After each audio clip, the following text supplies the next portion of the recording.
Buenos días, estimados amigos y hermanos. Vamos a seguir con nuestros mensajes y reflexiones acerca de la gracia.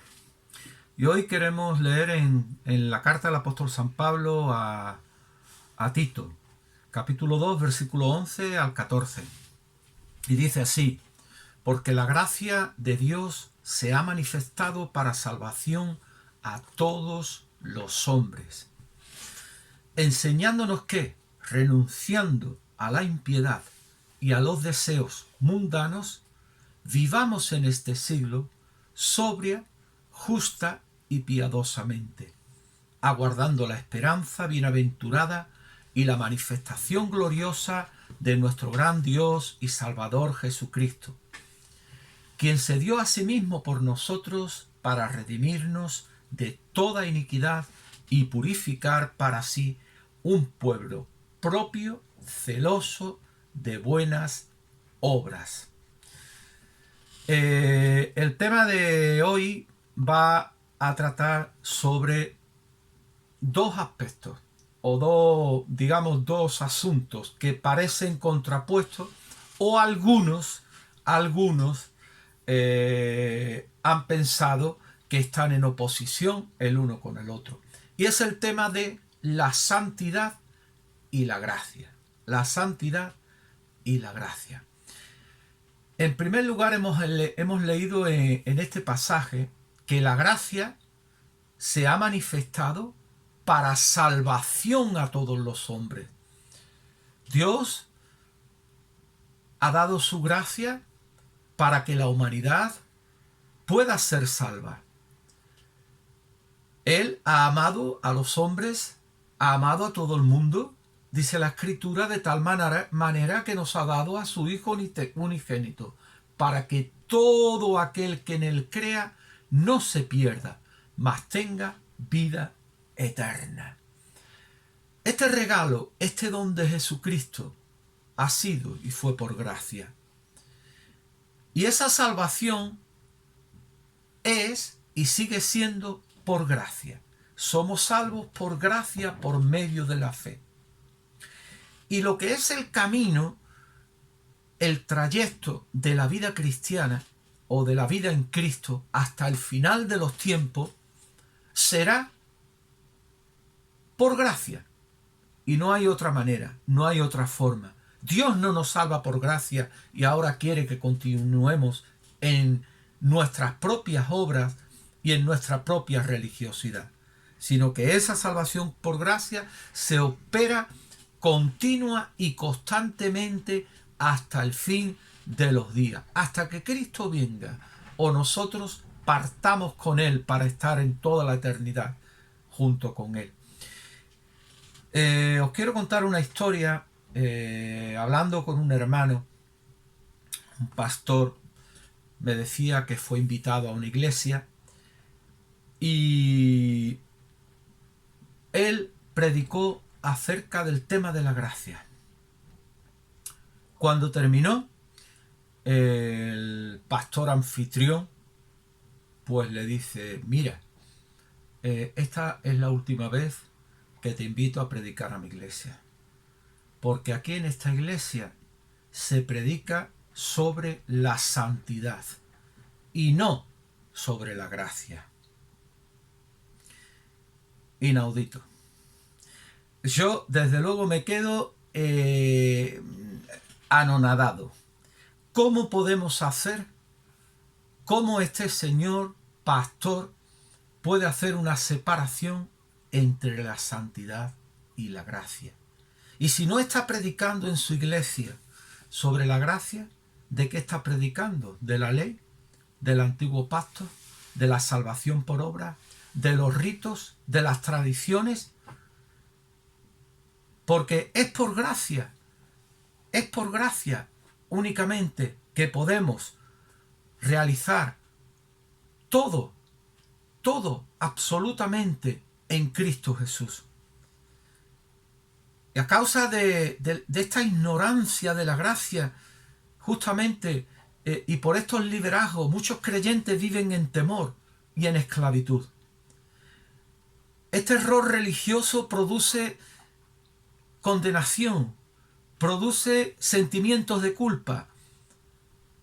Pero cuando el creyente entiende la verdad acerca de la gracia, su vida entra en libertad y sus ataduras son rotas. A veces da la impresión de que a algunos líderes no les interesa un pueblo instruido. Y digo esto con todo el dolor de mi corazón.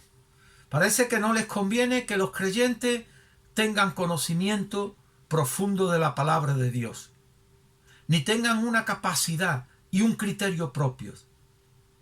Parece que no quieren gente que de alguna manera, porque son independientes y conocedores de la verdad, les pongan sus ideas en entredicho, su autoridad, sus planes y sus proyectos. Y tristemente ellos se quitan de en medio a todos aquellos que de alguna manera les contradigan. También es verdad que muchos líderes son incapaces de creer y aceptar que Dios pueda estar obrando en los creyentes, independientemente de ellos, aparte de ellos. No, ellos piensan que solamente ellos son el instrumento de Dios para bendecir a la iglesia y a los creyentes. Piensan que solo bajo su ministerio los creyentes van a ser bendecidos. Y esto es un error, porque Dios es soberano. Y cada creyente es templo del Espíritu Santo. Y Dios obra en cada uno.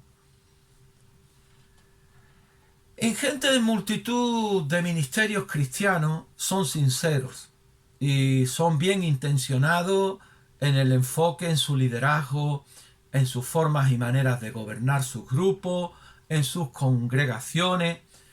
No obstante, están equivocados.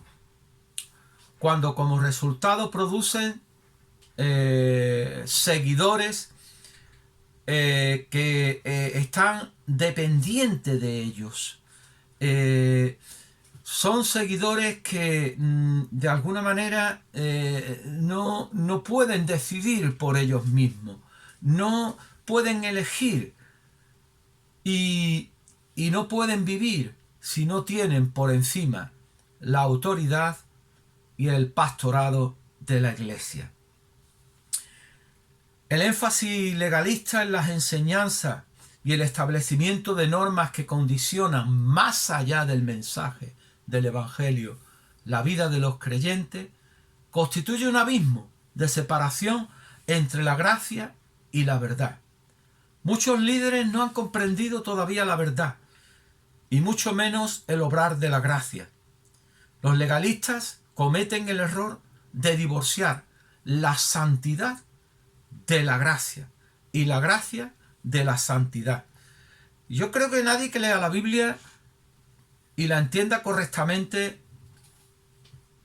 debe ver las virtudes cristianas, sean cuales sean, como cosas separadas del obrar de la gracia. La santidad, la humildad, la paciencia, la bondad y cualquier valor o virtud cristiana dependen totalmente de la acción del Espíritu Santo y en el corazón y vida del creyente. Lo que sí necesitamos es aprender a dar lugar para que Dios sea el que obre en nosotros, tanto el querer como el hacer por su buena voluntad. Cuando se desconoce y se ignora cómo opera la gracia de Dios, caemos en contradicción con la verdad y lo que significa las buenas noticias del Evangelio de Jesucristo. Se imponen normas humanas y leyes que corresponden al antiguo pacto.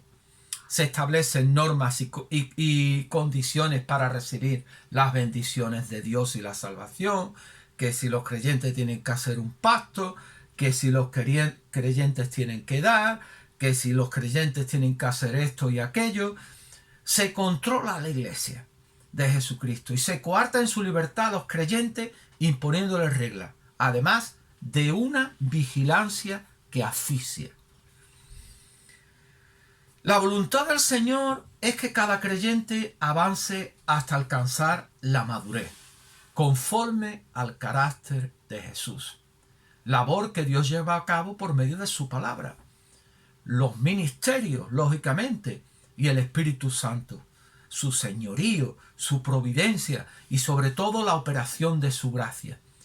Y todo esto en virtud de la obra consumada de Jesucristo.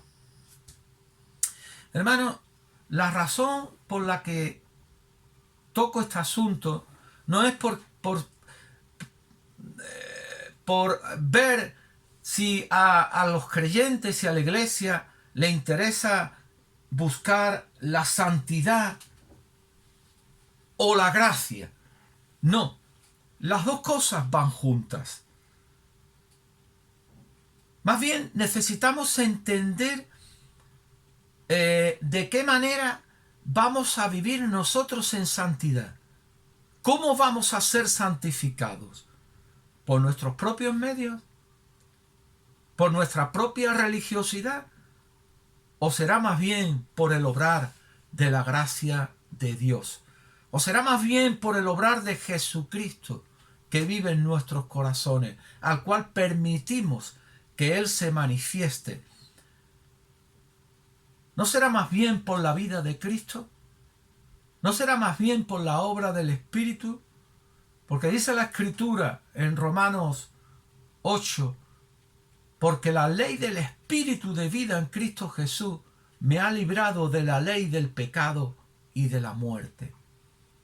Entonces es la ley de vida de Cristo, obrando a través de su gracia que nos provee todo lo necesario, que nosotros podemos vivir agradando a Dios y en santidad. La gracia de Dios es precisamente el camino que nos conduce a la santidad y a una vida de plena comunión con Dios. Iremos examinando algunos pasajes bíblicos para dejar claramente demostrado que es única y exclusivamente por medio de la fe en la gracia de Jesús que podemos hacer la voluntad de Dios y servirlo. Romanos capítulo 6, versículo 14 y 15 dicen: porque el pecado no se enseñoreará de vosotros, pues no estáis bajo la ley, sino bajo la gracia. ¿Qué pues? ¿Pecaremos porque no estamos bajo la ley, sino bajo la gracia? En ninguna manera. Entonces Pablo lo pone muy claro. El pecado no se enseñoreará de vosotros. Es decir, el pecado no reinará en vosotros. El pecado no os controlará, no gobernará. No practicaréis el pecado. ¿Por qué? Pues dice Pablo, porque no estáis bajo la ley. No estáis bajo la ley. Es decir, no estáis bajo aquellas ordenanzas, aquellos mandamientos escritos en tablas de piedra, los cuales vosotros por vuestra fuerza propia tenéis que obedecer. No. No estáis bajo la ley. Entonces, ¿qué dice Pablo? Sino bajo la gracia. Es la gracia la que nos libera de pecar. Es la gracia, es el poder de Dios a través de su gracia, de su provisión. Y esta gracia se manifiesta en ese hecho de la obra de Cristo en la cruz. Consumado es.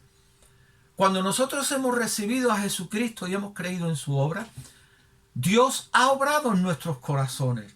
Él nos ha limpiado de nuestros pecados, ha esparcido su agua limpia, nos ha lavado, nos ha dado un corazón nuevo, un corazón de carne, un corazón sensible a su voluntad, y ha puesto dentro de nosotros su espíritu. ¿Para qué? Para que nosotros guardemos sus mandamientos. Es decir, pero no como escritos en el exterior en tablas de la ley, sino que Él ha escrito su ley y su voluntad en nuestros corazones y en nuestra mente, para que nosotros, por su gracia, ahora podamos obedecer, podamos agradarlo en todo.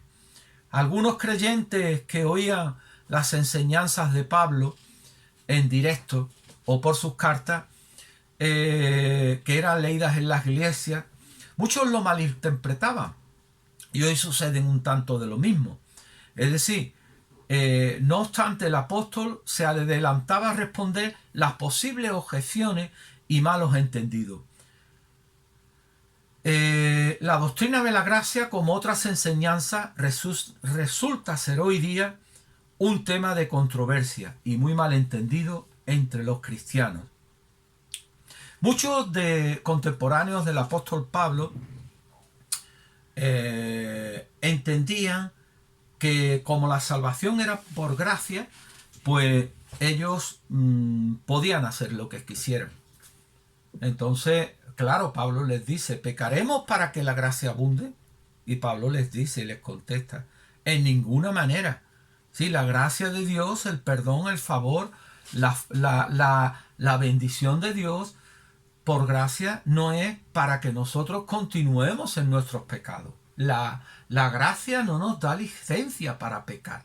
Pero podía haber algunos que entendían estos, ¿vale?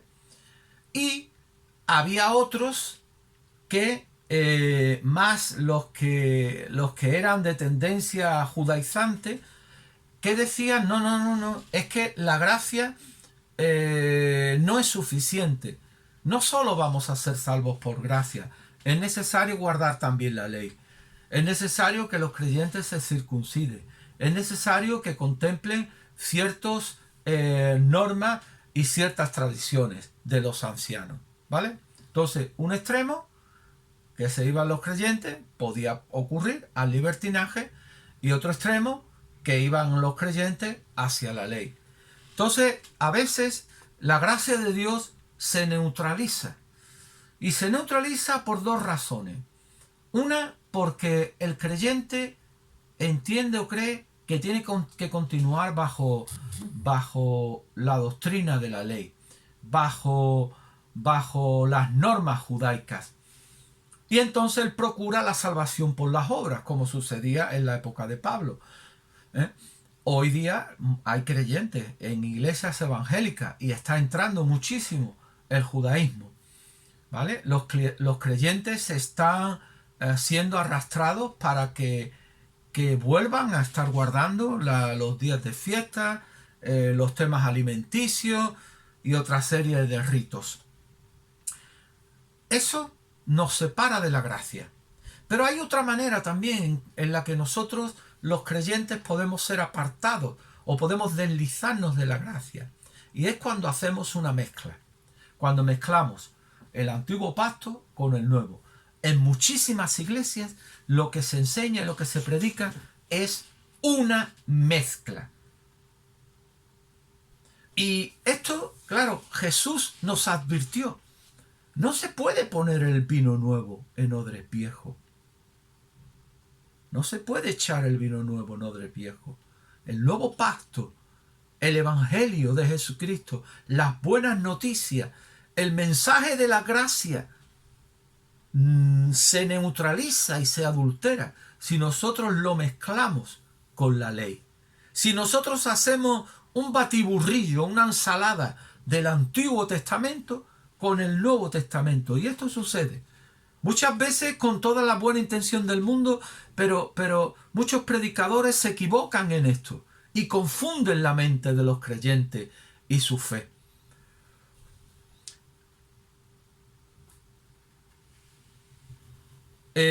Desde luego, la Biblia nos enseña que el pecado es contrario a la virtud y a la gracia. Es lo opuesto al carácter cristiano. Es la violación y la transgresión del amor y de toda justicia hacia Dios y hacia nuestro prójimo. Dice la Biblia que el pecado es transgresión de la ley. También es saber hacer lo bueno y no hacerlo. También es pecado la no creencia en Dios y oponerse y resistir a la verdad del mensaje del Evangelio. Hemos leído en este versículo anterior, dice, porque el pecado no se enseñoreará de vosotros, pues no estáis bajo la ley, sino bajo la gracia. Y esto es un mensaje de liberación. es la declaración de una poderosa verdad tocante al Evangelio de Jesucristo y el nuevo pacto en su sangre. El pecado no gobierna, no subyuga, no reina sobre los creyentes que están posicionados y viviendo bajo la gracia.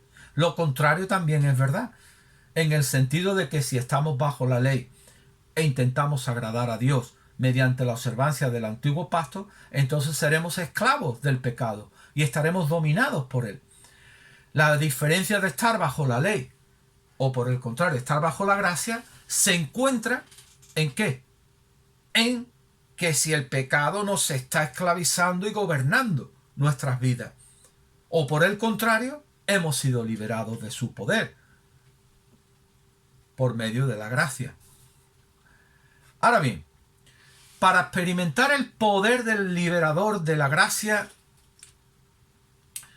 y la esclavitud del pecado, necesitamos ver en la obra de Jesús más allá del perdón de nuestros pecados, más allá de esa limpieza de pecado. ¿Y qué debemos entender? Debemos entender otro aspecto de la obra de la cruz que generalmente no se enseña y no se predica lo suficiente. Y ahí está la clave de la victoria. Ahí está el secreto de una vida de santidad y de una vida apartada y vivida para el Señor.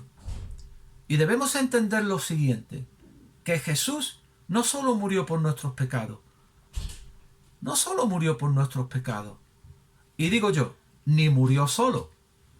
Es decir, que la obra completa en la cruz y en la resurrección de Jesucristo, que se despliega abundantemente en la gracia de Dios, esto se hace necesario que nosotros lo examinemos en el contexto de la palabra de Dios, por ejemplo, en Romanos, para comprender sobre qué verdad concreta se fundamenta nuestra liberación del pecado. Y vamos a ver esta parte de la obra de la cruz. Dice Romanos 6, 1, 2. ¿Qué pues diremos? ¿Perseveraremos en el pecado para que la gracia abunde? En ninguna manera, porque hemos muerto al pecado. ¿Cómo viviremos aún en él? Entonces Pablo está hablando de que los creyentes hemos muerto al pecado. ¿Y cómo hemos muerto al pecado? La Escritura nos dice que nosotros debemos saber algo, sabiendo esto, que fuimos crucificados juntamente con Cristo. Entonces Cristo no murió solo, nosotros morimos con él. Dice, para que el cuerpo de pecado sea destruido y no sirvamos más al pecado. Esta palabra destrucción viene a significar que hemos sido desactivados, hemos sido desconectados. El viejo hombre fue inhabilitado en la cruz cuando Cristo murió. Otro pasaje que debemos entender es 2 de Corintios 5:14, donde dice, el amor de Cristo nos constriñe. Pensando esto, que si uno murió por todos, luego todos murieron y por todos murió, para que los que viven ya no vivan para sí, sino para aquel que murió y resucitó por ellos. Entonces, uno murió por todos, luego todos murieron. Sí, nosotros, los creyentes, los que hemos creído, hemos recibido a Jesús, hemos muerto en él. Hace 2000 años que sufrió esto, que sucedió esto. Es un hecho pasado. Seguimos adelante. Este asunto de nuestra muerte es algo que tenemos que aplicar y experimentar en nuestra vida. Lo mismo que hemos creído en el perdón de nuestros pecados, necesitamos creer que hemos sido crucificados juntamente con Cristo en la cruz. Seguimos. Entonces, en la obra de la cruz opera la gracia de Dios. Y la cruz es lo que marca un antes y un después en la vida del creyente. Es nuestra muerte en la cruz lo que nos permite vivir a partir de ahí en santidad y agradando a Dios es lo que nos permite vivir en nueva vida, en una vida resucitada. Es lo que nos permite vivir en el nuevo hombre. Aquí descubrimos claramente que la obra de la cruz y la gracia operan juntas y son inseparables. Toda provisión, todo poder, toda liberación y riqueza espiritual nos ha sido otorgada en la obra del Calvario, mediante la muerte y resurrección de Jesucristo. De momento vamos a dejar nuestro tema aquí. Seguiremos con una segunda parte. Bendiciones.